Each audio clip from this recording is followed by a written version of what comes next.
દડવા ગામે મિયાવાકી પદ્ધતિથી વન કવચ બનાવતું ફોરેસ્ટ વિભાગ। ઉમરાળા તાલુકાના દડવા ગામે વન વિભાગ અને ગ્રામ પંચાયત દ્વારા વિવિધ પ્રકારના વૃક્ષોની જાપાની મિયાવાકી પદ્ધતિથી વાવેતર કરી વન કવચ ડેવલપ કરાયું। આ વન કવચ ડેવલપ કરવા માટે સોશિયલ ફોરેસ્ટ વિભાગ ઉમરાળા અને દડવા સરપંચ દ્વારા ખૂબ સારી ઝુંબેશ હાથ ધરાઈ હતી। અંદાજિત 10,000 કરતાં વધારે વૃક્ષોનું વાવેતર કરી ગામને હરિયાળું બનાવવાનો પ્રયાસ કર્યો છે।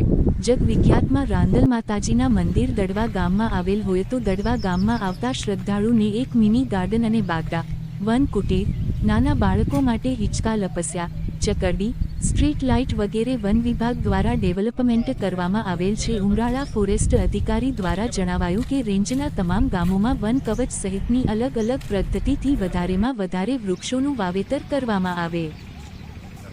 ભાવનગર જિલ્લાના ઉમરાળા તાલુકાનો દડવા રાંદલના મારું નામ હઠીસંગભાઈ ભીમભાઈ ગોહિલ, દડવા ગામ પંચાયત સરપંચ।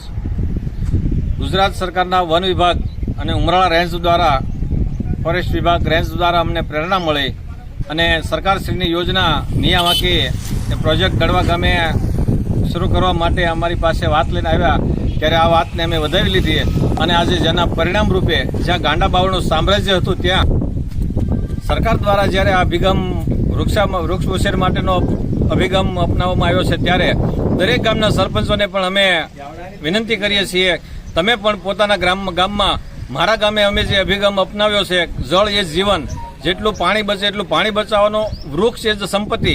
આપણા સંતાનોને 5-25 લાખની મિલકત વારસામાં ન આપી શકીએ તો કાંઈ નહીં, પણ 5 વૃક્ષો એના આયુષ્યમાં ઉપયોગી બને એ માટે આપણે 5 વૃક્ષો ઉછેરીને એને આપવા અને ગાંડો બાવળ એ ગામનો દુશ્મન આ અભિગમને અપનાવીએ। આપણે સૌ આ અભિયાનમાં જોડાઈએ અને આપણું ગુજરાત હરિયાળું ગુજરાત બને એવી આશા નેમ સાથે આગળ વધીએ।